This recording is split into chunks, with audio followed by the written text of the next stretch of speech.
My name is Jimmy and I learned photography over lockdown and have since been obsessively taking pictures regularly. Now, because of how recently this happened, everything's still fresh in my mind and I remember the things that I wanted to know and the things that I struggled with when I started out on my photography journey. Now, I know you're in a hurry and probably itching to go out and take those photos, so I'm going to start the timer in a moment and see how quickly I can share everything you need to know to start shooting manual. Keep in mind that this is geared towards photography beginners, so this is more like a starter pack of information to help set you up to start shooting manual. The most important thing will still be to just go out there and start shooting. Photography is really one of those things that you learn by doing. Each time you take a picture that's not great, you evaluate the settings that you used, your thought process behind it, and you do it better next time. Right, let's start the timer and we are going to talk about three main things today. First one being the key settings, second one focus, and thirdly exposure. So starting off with key settings. The most important rule for photography here is shoot raw. There's usually two main file formats for photography, JPEGs and RAWs. And essentially you want to be using RAWs. What the RAW format basically does is it captures way more information than the JPEG. So later down the line when you want to edit your pictures and tweak the lights, tweak the colors and so on, you're going to get much further with the RAW format than the JPEG. Now the next thing for key settings is turning your mode dial on your camera to M. You can ignore AV and PV for now, that's a topic for another video. Moving on to the second topic, it's focus. Focus basically means which part of your image is sharp and which part is blurry. If something's in focus, it's sharp and you can tell all the details apart. If it's out of focus, that's blurry. So most modern day cameras will have two options for focusing. A, manual focus, and B, autofocus. Manual focus basically means that you're focusing yourself using your hand and the lens, and autofocus means that the device is doing it for you. Now, for autofocus, there's two main types again that are relevant for photography. One is continuous autofocus and the other one is single shot autofocus. As a rule of thumb, I use continuous autofocus for moving subjects and single shot autofocus for still subjects. Both work great, and to be honest, the whole difference between the focusing modes is way more important in videography than photography. So don't worry about it for now, just use autofocus. Moving on to the third topic, it's exposure. It's probably the most scary, intimidating one out of all of them, to be honest, and definitely the one that most beginner photographers, including myself, struggle when they first learn about it. Exposure is basically how bright or dark your image is. If an image is overexposed, it's too bright. If it's underexposed, it's too dark. Now, there's three settings that affect the exposure of your image. Those are aperture, shutter speed, and ISO, and I'll go through them in order. But before all that, the most important thing, if you're starting out and learning how to expose an image, is enable the histogram. So the histogram is basically this chart that you can activate in your camera, and it shows you on this graph whether or not your picture is overexposed or underexposed.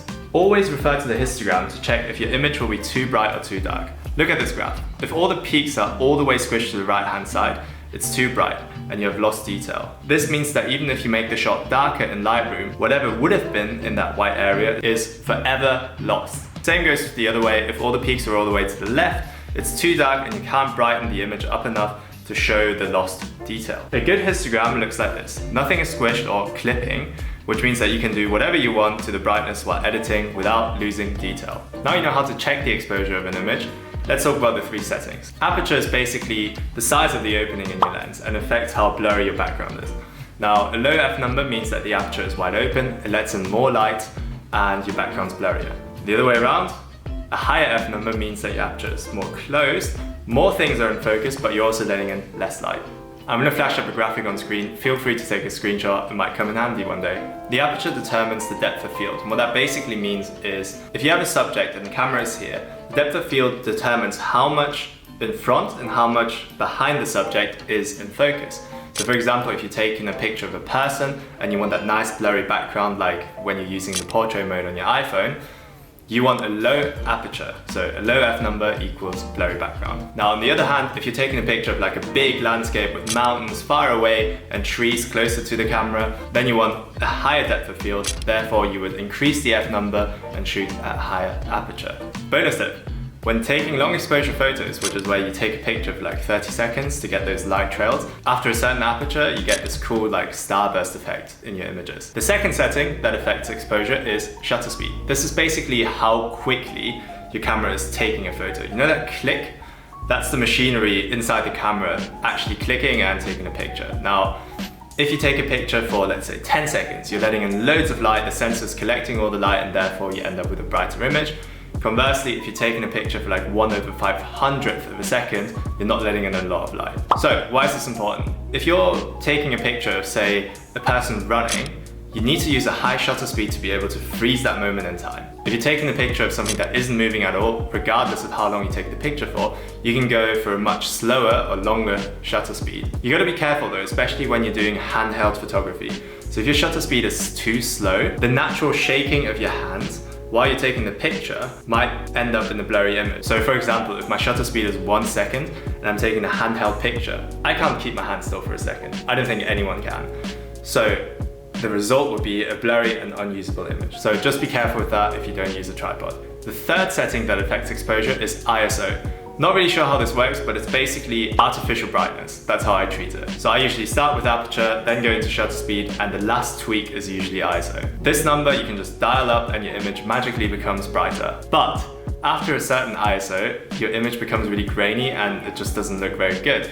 So as a rule of thumb, for my camera, the Sony a6500, I try to stay below 2000 ISO. With newer cameras with bigger sensors and upgraded software, you can go even higher with ISO without getting gray. Okay, to summarize everything, these are the 4 things in my mental checklist that I go through each time I'm about to take a picture. Number 1, manual or autofocus. It's usually autofocus. Number 2 is aperture. Am I taking a picture of a person and I want a blurry background, for example? If the answer is yes, I would use a low f number. Or am I taking a picture of a mountainous landscape and I want everything to be in focus? If the answer is yes, I'd go for a high f number. The third thing is shutter speed. Again, 2 scenarios in my head. Is the subject moving? If yes, use a high shutter speed, like 1/300th of a second. If the answer is no, the subject isn't moving, I might go lower to 1/50 to brighten up my image. And the last thing is ISO. I can use this to brighten up my image while keeping in mind to keep it as low as possible to avoid gray. Now to practice, I would recommend taking a test chart and adjust the settings as needed. If your image is too bright, I would 1. Lower the ISO, 2. Increase the shutter speed, and 3. Increase the aperture. I'll do it in this order as well and do the aperture last because maybe I want to retain my blurry background even during a sunny day. Now the opposite, if I just took a picture and it's too dark, I would firstly try and slow down my shutter speed while keeping in mind not to go too slow to avoid like shaky pictures. Then I would lower the aperture to increase the size of the opening in my lens and let in more light. And as a last result, I will crank up the ISO while avoiding going too high. Right, that's it for now. I know there was a lot to cover in a very short amount of time, but hopefully this should be enough to get you started on your photography journey. Now, for more in-depth information, feel free to check out the other videos on my YouTube channel where I share my thought process and any other ideas behind whenever I take a picture. Now, I hope you enjoyed this video. I hope it was useful. If it was, let me know in the comments below, and I'll see you next time.